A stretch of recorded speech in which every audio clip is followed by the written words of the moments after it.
desesperanzador, porque vemos el error más garrafal que ha hecho el hombre, más devastador que ha repercutido en toda la humanidad.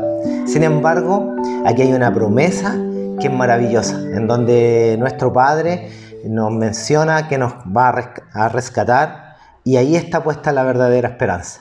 Por lo tanto, en Cristo encontramos la única esperanza, la única y verdadera esperanza.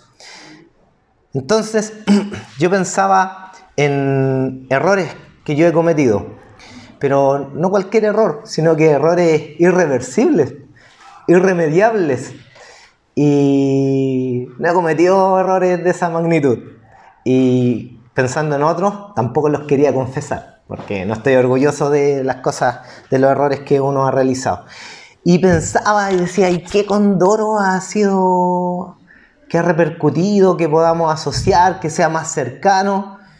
Y me acordé del Cóndor Rojas, del Condoro Rojas que le llamaron después. Y uno dirá, ¿pero el fútbol qué tiene que ver? Pero cuando juega la selección chilena, ¿qué hace esta nación? Se unifica. Yo me acordaba que en el colegio suspendían las clases, nos permitían llevar un televisor, se paralizaba todo y veíamos los mundiales. Viejos tiempos, eran maravillosos. Y me acordaba del Cóndor Rojas porque él cometió un error que marcó la historia. Fueron a los preliminares para ver si clasificaban al Mundial del 90 y fueron a jugar contra Brasil. Ellos tenían que ganar sí o sí la selección chilena. ¿Y qué sucede? Que si perdían no clasificaban. Entonces era la única oportunidad que tenían. Y el Cóndor Rojas, Roberto Rojas, ¿qué sucede? Que de las galerías caen, ustedes deben recordar un poco la historia, pero la voy a relatar para los más jóvenes. Tiran una bengala y él cae al suelo, paran el partido, lo suspenden, pero después empiezan las investigaciones y se dan cuenta que la bengala había caído a 1 metro de distancia y que él no tenía quemaduras.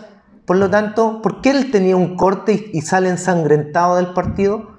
Y era porque él se había guardado una Gillette en el guante. Estaba planificado, si perdían, él buscar la manera de suspender el partido. Entonces se dan cuenta de que él se había autoinfligido una herida. Y las motivaciones no sabían el por qué. Entonces, aquí vamos a ver el escenario.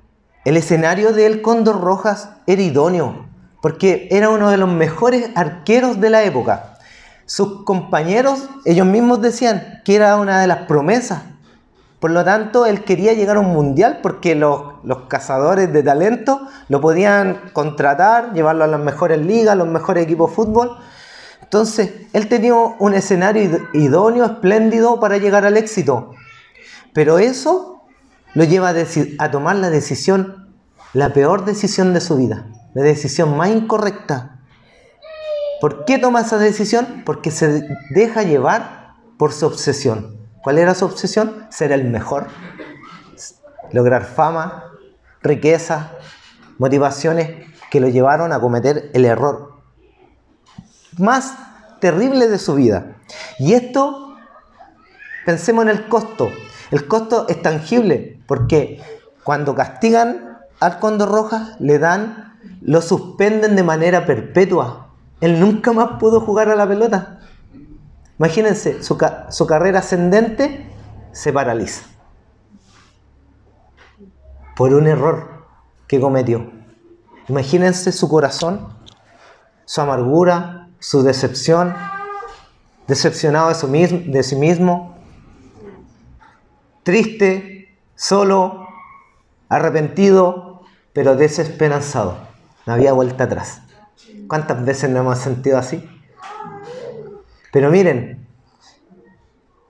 esto trae daños colaterales. Sus compañeros no pudieron participar después en ningún otro mundial. Los que fueron a Brasil a ver al Maracaná perdieron el dinero, la inversión, la tristeza, la frustración, la vergüenza. Todos los que paralizaron en el país para ver ese partido, decepcionados, tristes, desesperanzados. Imagínense, la toma de decisión de una persona repercutió en una nación. Y la selección chilena fue castigada. No pudo participar en 2 mundiales. Entonces el costo fue grande. Estamos hablando de fútbol. Imagínense, los fanáticos cómo deben haber estado. Uno suspendía la clase y listo. A mí no me gusta el fútbol. Pero esta historia yo la recuerdo. Yo la recuerdo. Me acordaba del Cóndor Roja. Todos conversaban del Cóndor Roja. Todos criticaban al Cóndor Roja. Todos lo menospreciaban. ¿Y él cómo estaba su corazón? Desesperanza. Pero en Génesis 3 vemos algo mucho más terrible que lo que hizo el Cóndor Roja. Algo que repercutió en toda la humanidad. En toda la humanidad. Entonces, ¿por qué estoy hablando del Cóndor Roja? Porque podemos un poco empatizar y ponernos en el lugar, en la situación, de su soledad, de su frustración, de su temor. Entonces, retrocedamos en la historia de la humanidad y quiero que nos pongamos en los zapatos de Adán.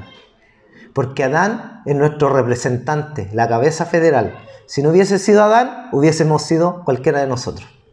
Por lo tanto, Génesis 3 se toma la decisión, la peor decisión, que ha implicado la mayor magnitud y la mayor repercusión en la humanidad. Entonces, a partir de eso vamos a analizar la tentación, la incredulidad y el pecado. Pero el Nuevo Testamento nos dice, donde abundó el pecado, sobreabundó la gracia. Y siempre tendemos a ver lo malo. Y vemos el pecado como el error que cometió. Pero vamos a ver lo maravilloso y misericordioso que es el Padre. Y cómo nos promete redención y vida eterna.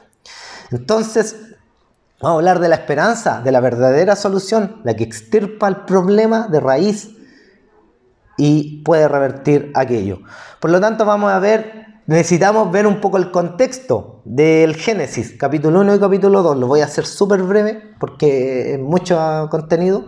Primero, Dios orquesta el escenario perfecto, el hábitat perfecto, para que el hombre se deleite. Y Dios, cuando crea, dice, toda esta creación es buena en gran manera. Primero crea las condiciones perfectas. Luego crea al hombre, la pieza central. Lo crea honorable, con la finalidad de que le ame, de que le sirva, que guarde sus mandamientos y que encuentre plenitud. Imagínense, condiciones perfectas, con su corazón pleno, satisfecho. Le crea todo deleitable y bueno para comer. Le crea un huerto específico, maravilloso, el Edén, para que él lo habite, lo cultive y lo guarde. Pero el hombre era perfecto, imagen y semejanza de Dios, pero no estaba completo. Porque Dios lo crea con la voluntad de tomar decisiones. Y Dios no lo quiso obligar a amarle. Le da la libertad de amarle. Pero ¿cómo prueba si Adán iba a amarle? Le da un mandato de prueba, que es el llamado pacto de obras. Entonces le dice, puedes comer de todo árbol del huerto, pero no debes comer del árbol del conocimiento del bien y del mal, porque el día que comas de él, ciertamente morirás. Nosotros pensamos en el fruto, en el árbol, independiente de lo que haya sido. El corazón de la prueba es si Adán cree o no cree en la palabra de Dios. Esa es nuestra prueba constante, diaria. ¿Creemos o no creemos la palabra de Dios? Cada día, cada mañana, cada momento, cada instante. Él tenía 2 alternativas.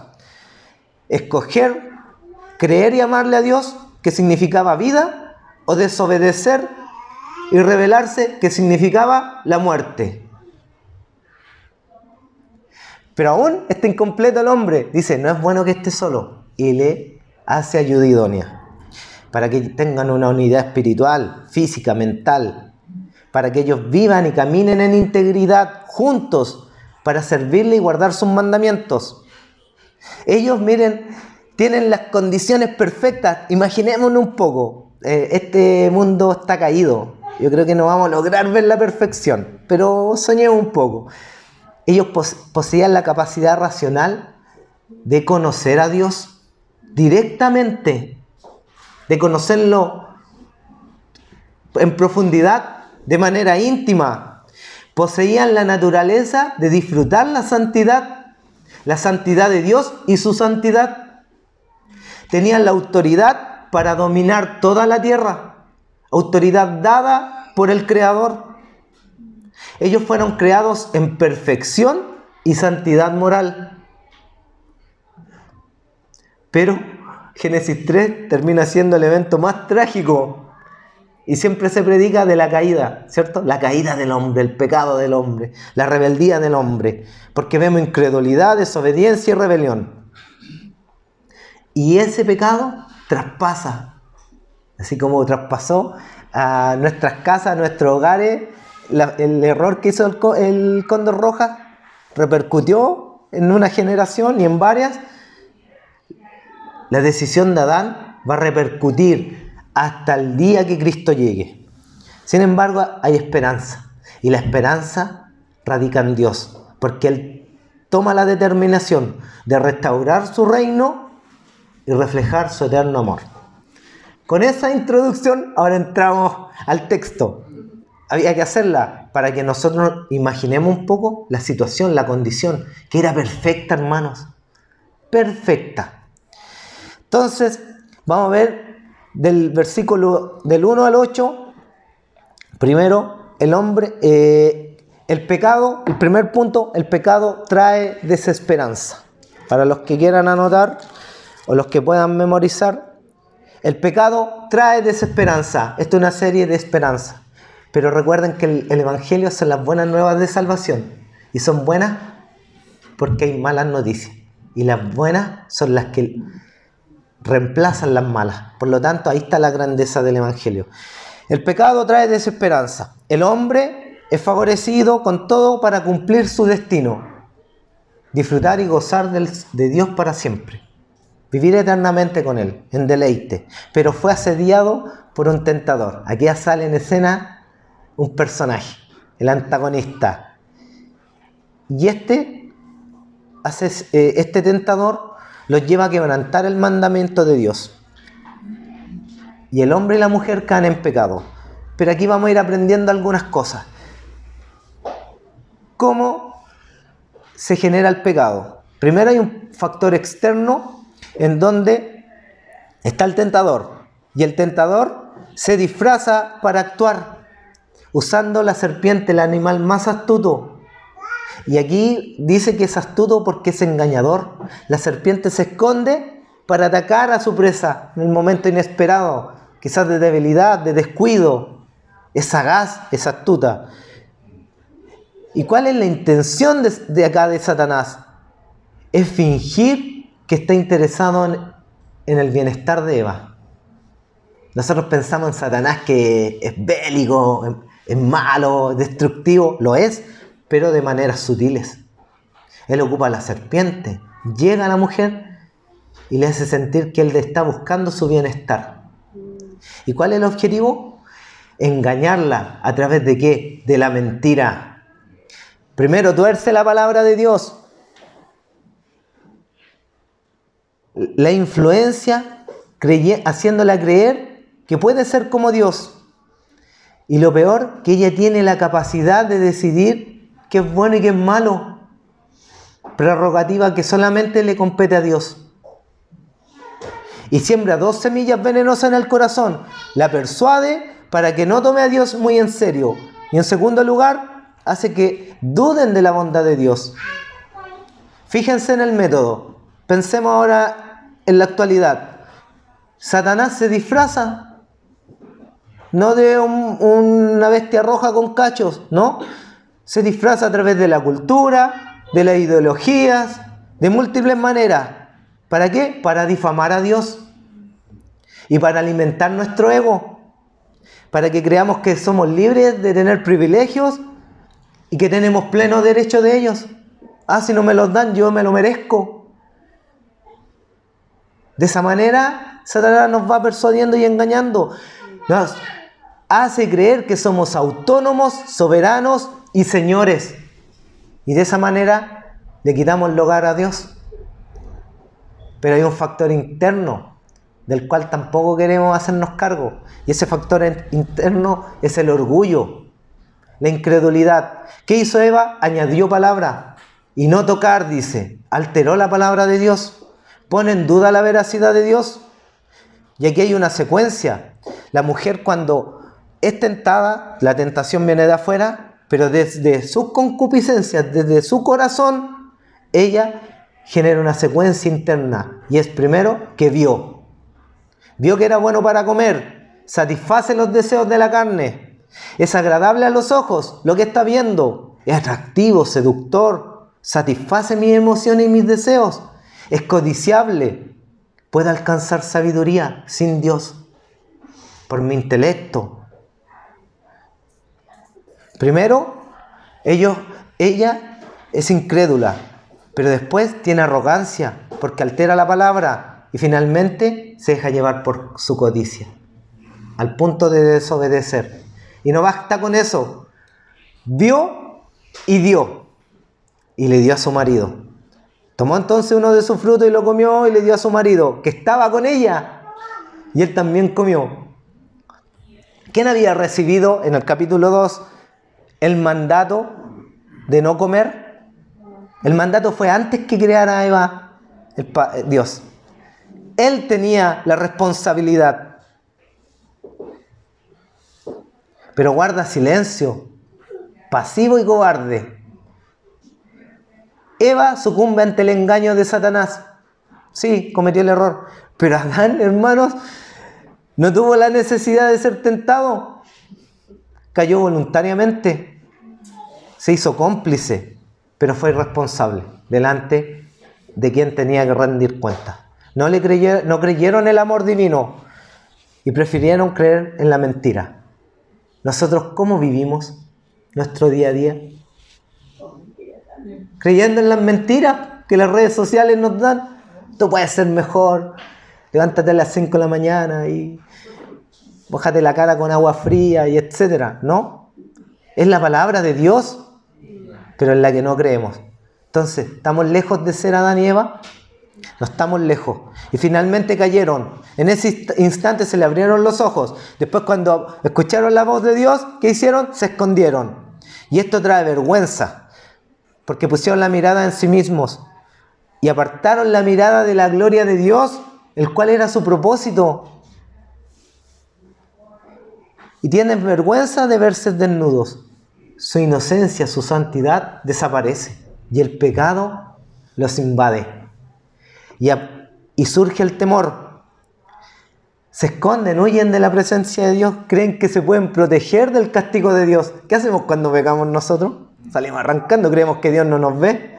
Tratamos de hacerla rapidito, cortita o impulsivamente. Nos desatamos nuestros deseos, nuestra imaginación.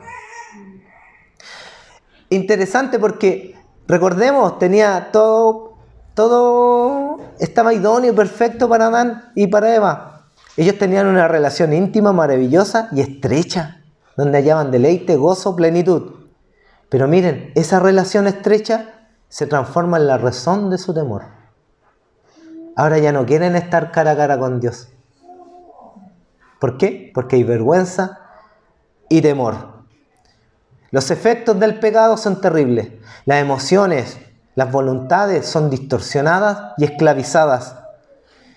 Pierden la capacidad de hacer el bien y conocen el mal. Y desde que conocen el mal los controla.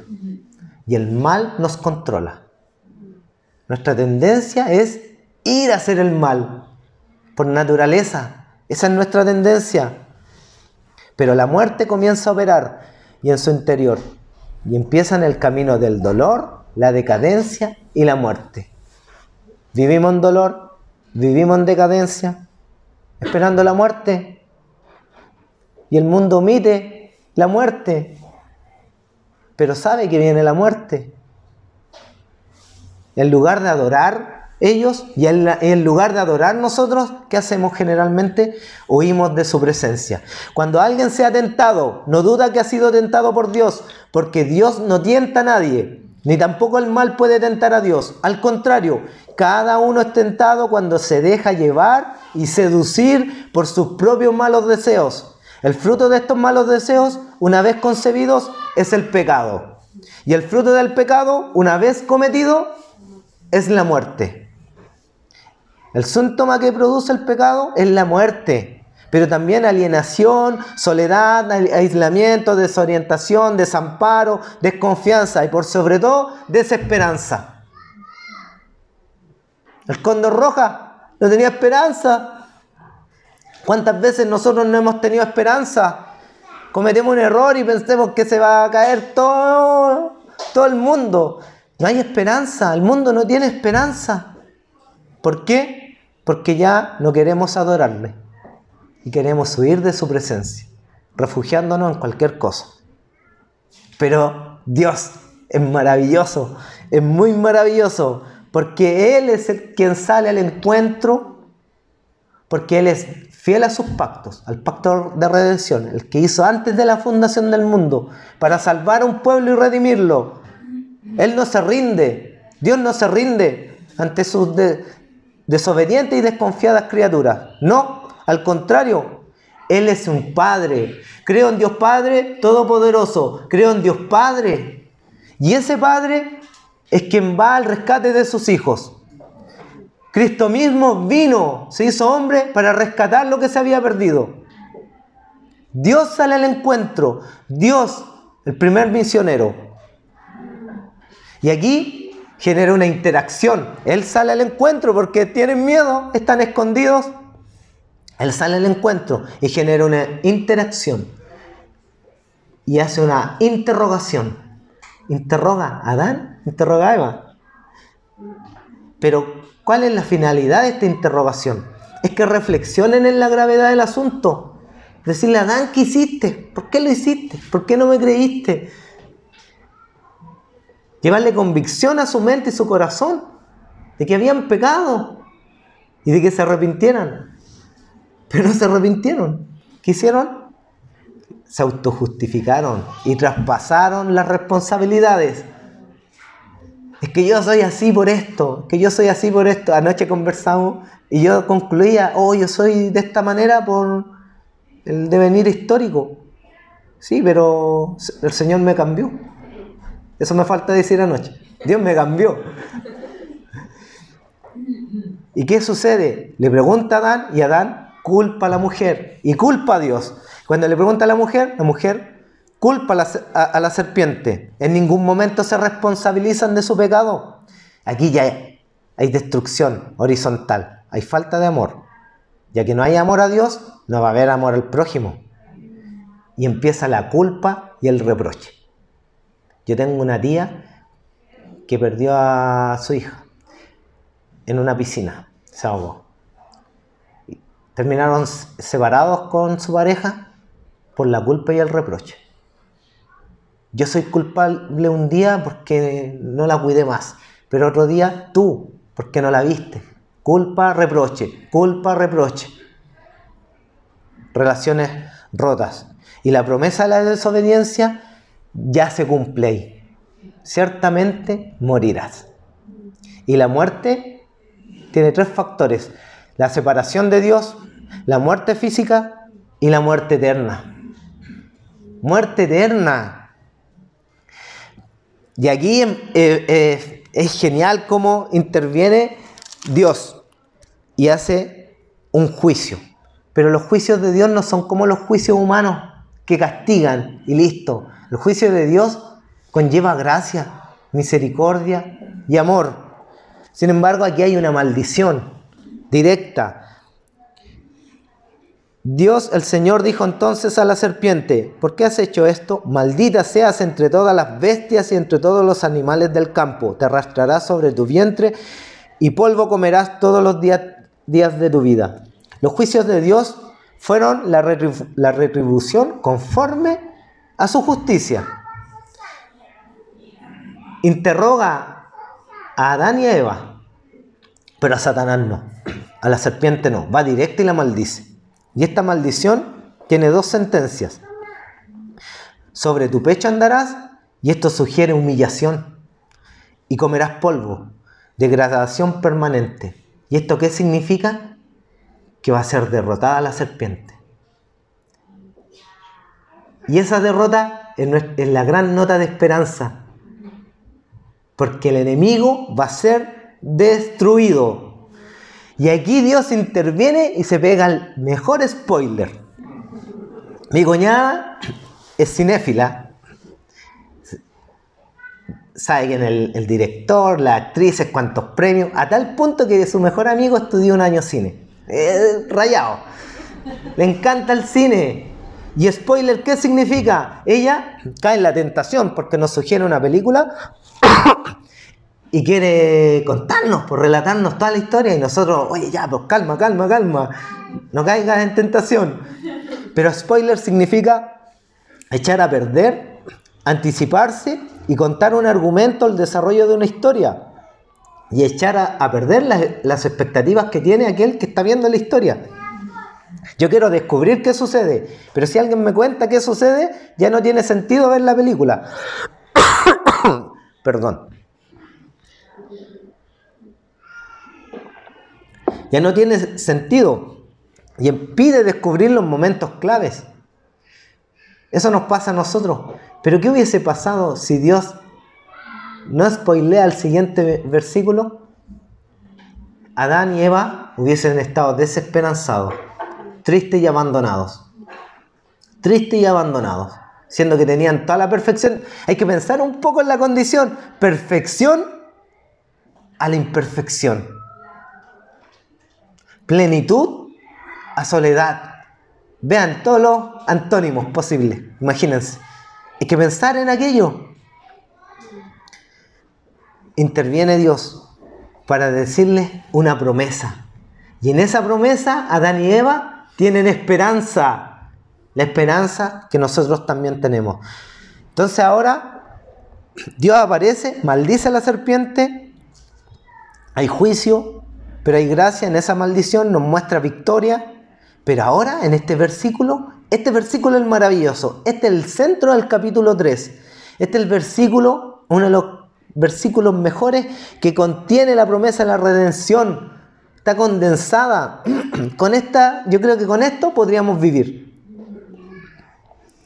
Obviamente, para esperar a Cristo, nosotros tenemos la fortuna de que esto ya se concretó. Y dice, aquí vemos gracia y esperanza.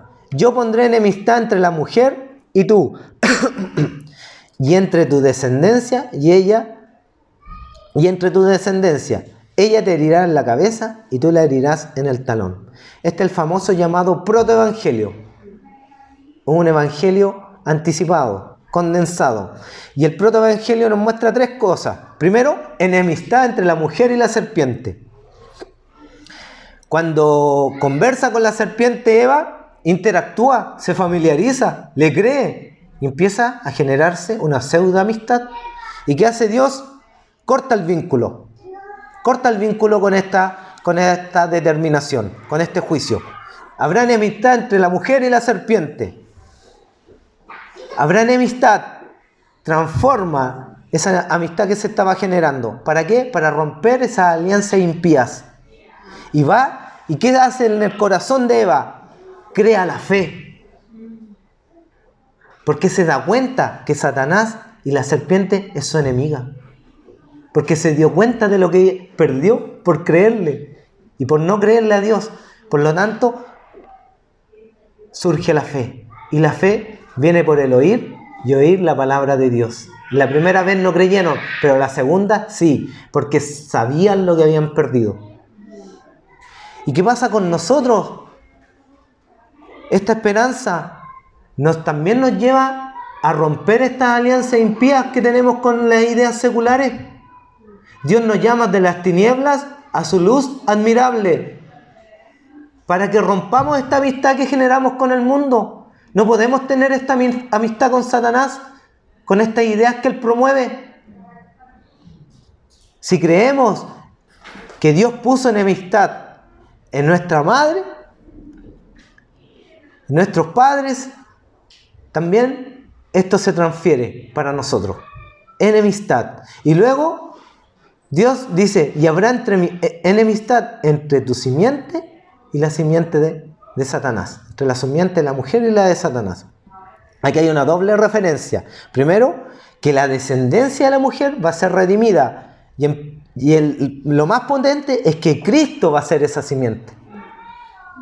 Y aquí el anuncio del Evangelio, que son las buenas nuevas de salvación, relata implícitamente el cumplimiento de la muerte de Cristo en la cruz.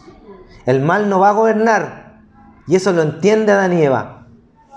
Dios extiende su gracia y provee la redención que ellos necesitaban. Oh, hay otra oportunidad. Hay salvación.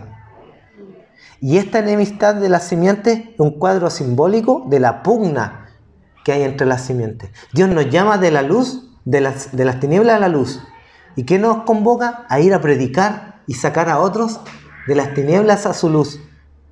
Esa es la pugna, esa es la lucha entre las simientes, entre las descendencias. Aquí se arma un camino paralelo entre los que están gobernados por Satanás y los que son redimidos y confiesan que Cristo es su Señor. Y aquí hay una batalla espiritual, hermanos, que se va a dar hasta que Cristo regrese. Y en tercer lugar, en esta parte, habla del triunfo de la simiente de la mujer y la derrota del enemigo. Cristo es quien herirá la cabeza de la serpiente. Este es un acto fatal y final. Dios conquista el pecado a través de la muerte y derrota a Satanás. Por esto apareció el Hijo de Dios, para deshacer las obras del diablo. Este triunfo trae nuestra redención. Cristo venció. Nosotros tenemos el acontecimiento grabado en nuestro corazón, la crucifixión. Pero imagínense, Adán y Eva no. Caminaban esperando esta promesa. Cristo, el Mesías, todo el pueblo de Israel, aquel que iba a encarnar el verdadero profeta, el verdadero sacerdote, el verdadero rey. Él era el Mesías, que iba a vencer la muerte. Pero ¿qué pasa con la serpiente? ¿Qué pasa con Satanás? Él hace una embestida rápida, como las serpientes, sagaces. Y Satanás, desde que nace Cristo, quiere embestirlo, destruirlo. ¿Qué hace Herodes cuando nacen los bebés? Los manda a matar a todos. Y tiene que escapar José y María con su bebé, que era Jesucristo, el Emmanuel, Dios con nosotros, Jesús. Pero después en el desierto, en un lugar hostil, 40 días de ayuno, Adán, todos los árboles deleitables para comer, en el Edén, con el Padre, y la comparación. ¿Y qué hace Cristo cuando Satanás viene y lo quiere persuadir de manera sutil, engañosa, torciendo la palabra? ¿Qué dice Cristo? No solo del pan vivirá el hombre, sino de toda palabra que sale de la boca de Dios. Victoria, lo quiso embestir, pero después logra morder el talón. Hace una mordida feroz en la cruz y muere nuestro Señor Jesucristo. Ahí hay una herida importante, pero no una derrota. Es paradójica la Escritura, es paradójica la vida del creyente. Vamos a sufrir, pero vamos a ser victoriosos, ¿cierto? El que es pobre es bienaventurado, el que llora es bienaventurado, el que es perseguido es bienaventurado. Paradójico. Y la paradoja acá es que Satanás cree que salió victorioso, pero su victoria se convirtió en su propia derrota. ¿Por qué? Porque Cristo fue a la cruz para pagar nuestros pecados en la cruz. ¿Y la paga del pecado qué significa? Muerte. Y Cristo en la cruz vence la muerte. Desciende al Hades, vence la muerte y asciende al Padre. Y Dios lo glorifica. Le dice que tu nombre sobre todo nombre. Tiene toda autoridad.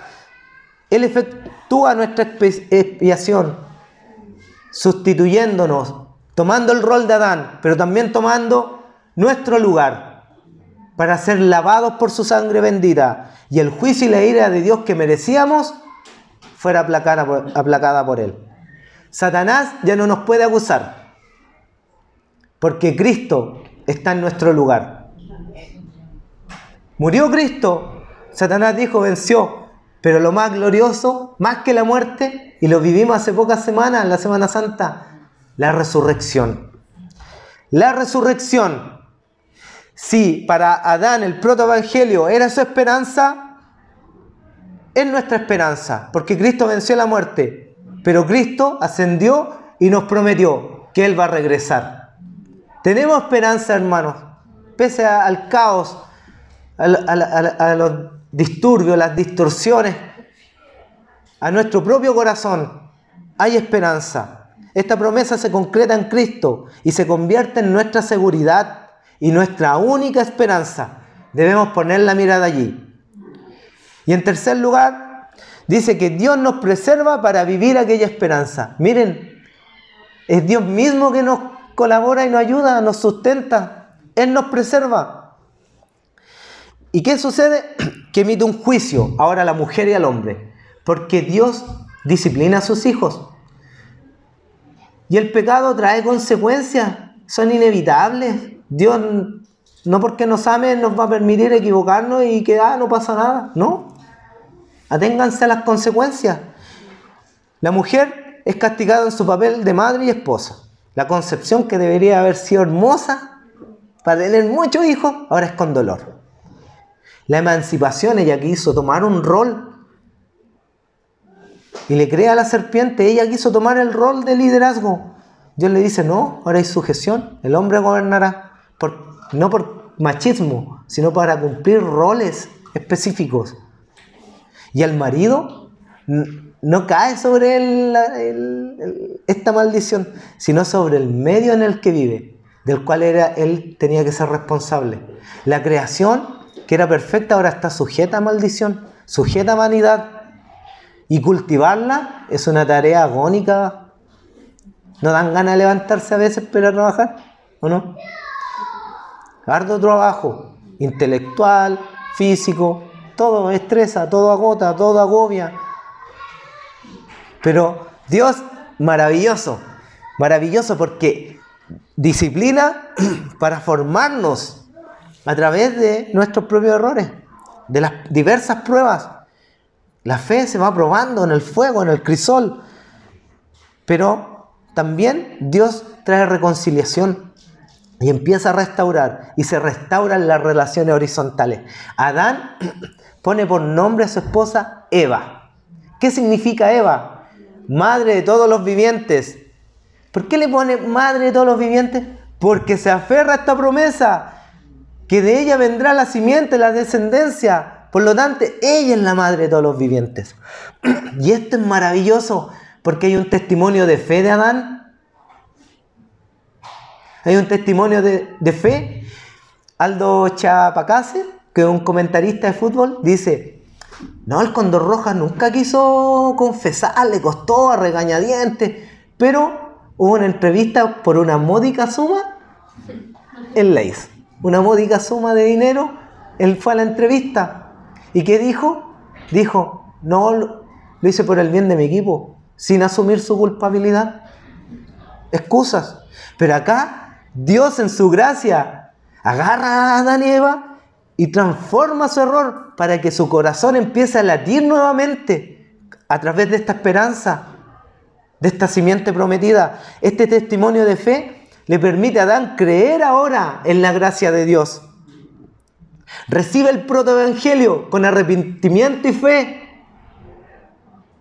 Como deberíamos nosotros recibir el evangelio, con arrepentimiento, no escondiéndonos como Adán en un instante, sino que corriendo a los brazos del Padre, con fe de que Él es soberano, de que Él nos salva, de que Él nos cuida y de que Él nos quiere en sus brazos.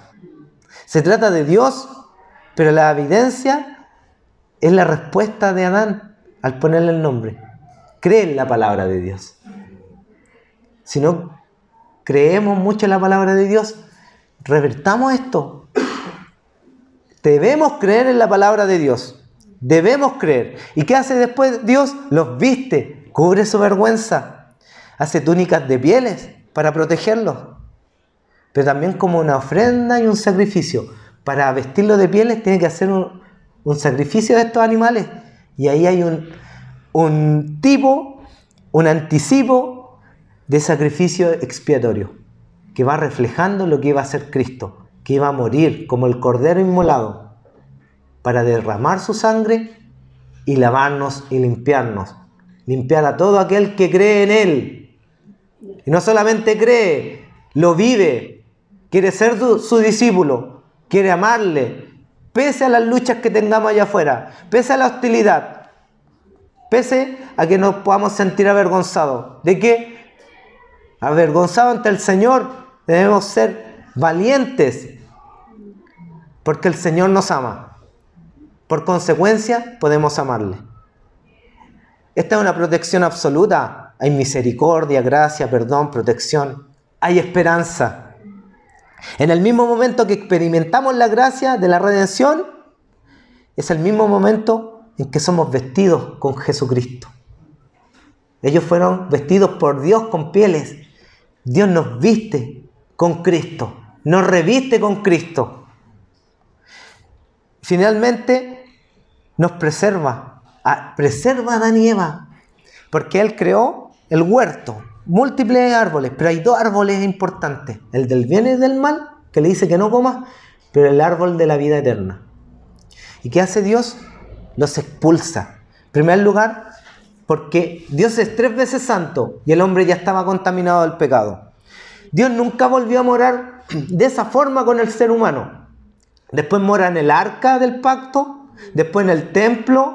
Después Cristo habita entre pecadores, luego sube, nos deja el Espíritu Santo, pero Dios quiere que vivamos como Adán vivió con el Padre, cara a cara, viendo su santidad. No hay hombre que pueda ver la gloria de Dios. Tienen la incapacidad de soportar, no podemos soportar el imponente y la radiante majestad de Dios. No podemos, su gloria no la podemos. No se puede contener. ¿Y qué hace Dios? Los destierra. Impide el acceso al árbol de la vida. ¿Por qué razón? Porque si hubiesen comido, el hombre no podría vivir eternamente sin redención. Sin un corazón reconciliado, imagínense, Dios nos restaura, no creen en el protoevangelio y comen la vida eterna en pecado. Terrible, terrible, porque vivir la vida eterna sin redención y sin un corazón reconciliado es una condenación. Es el mismo infierno. En el infierno, Dios es soberano. Dios está en todo lugar. Pero su providencia, su misericordia, no va a estar en el infierno, porque va a ser castigo eterno. Si Adán y Eva hubiesen tenido acceso a ese árbol, viven el castigo eterno. ¿Y qué hace Dios? Los preserva, los cuida. Y les dice, vayan, van a sufrir, van a caminar un largo recorrido, pero van a llegar a mis brazos. Por lo tanto, pone a esos ángeles para cubrir el árbol de la vida. Por lo tanto, concluyamos. Aprendamos del pasado. Importante la Escritura. Génesis 3 nos enseña a cómo somos tentados, de manera externa e interna, cómo se siembra la duda en nuestros corazones, cómo la distorsionamos, cómo no nos arrepentimos, cómo Dios promete desde el inicio para que nos aferremos a esa promesa, pero también aquella promesa que está en el pasado, es nuestra esperanza en el presente. Porque el protoevangelio es el evangelio puro, es el acto de Cristo de redención, es el Mesías prometido que resucitó. Y la esperanza, queridos hermanos, tiene un núcleo activo. La esperanza alimenta, anima.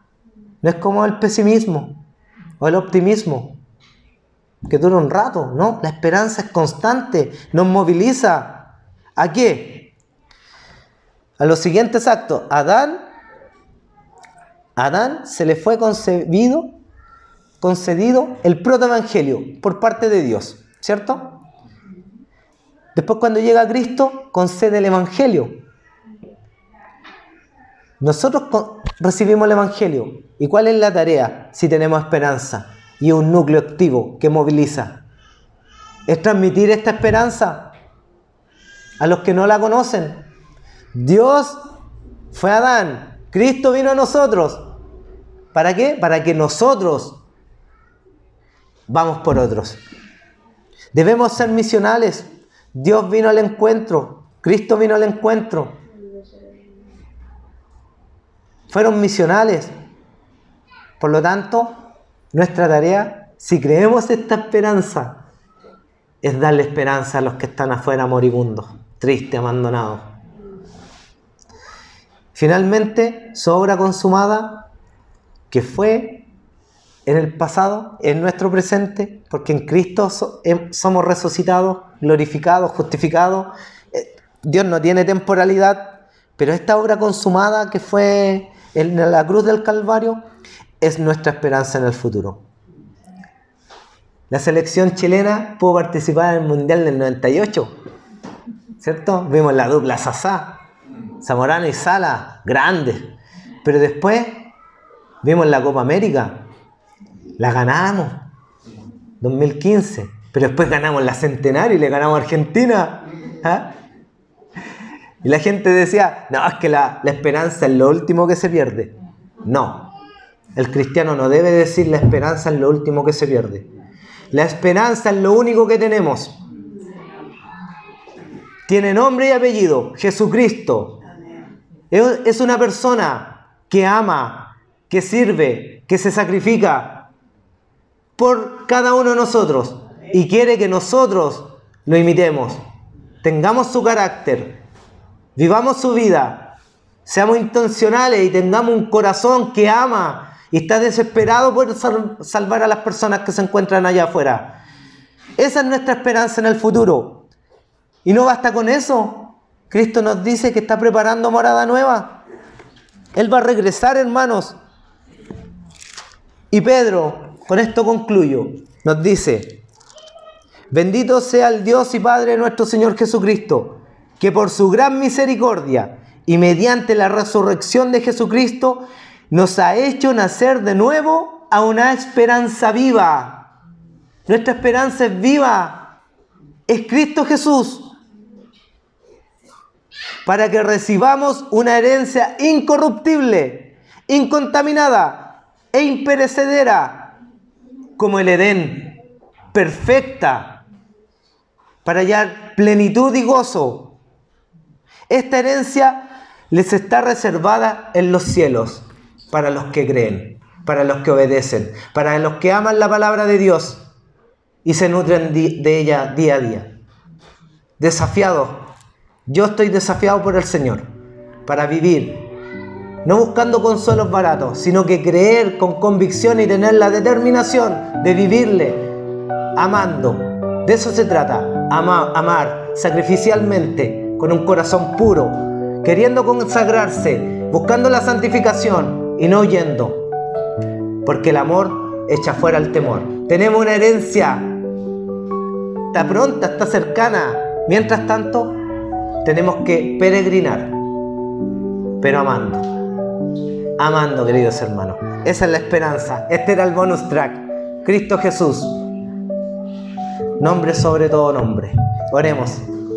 Amado Padre, te agradecemos, Señor, te agradecemos